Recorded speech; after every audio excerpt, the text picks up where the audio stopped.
Got the North American Arms 22 Magnum, anti-venom edition. Got to load it up with some Aguila and most of the rounds, soft lead soft tip, and 1 round of CCI hollow point. I'm gonna see how it performs on these apples here. So here goes the Aguila.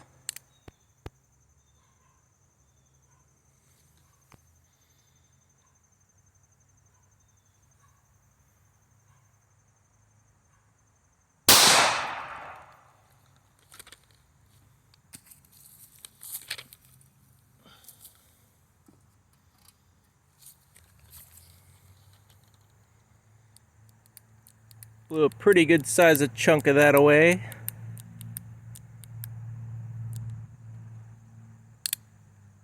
Now, here is the CCI.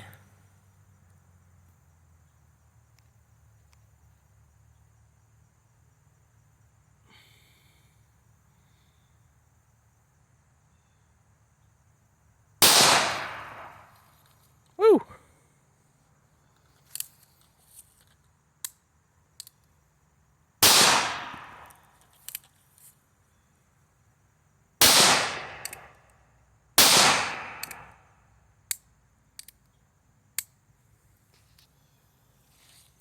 So, CCI, much better self-defense ammo out of the old 22 Magnum here. Great little gun.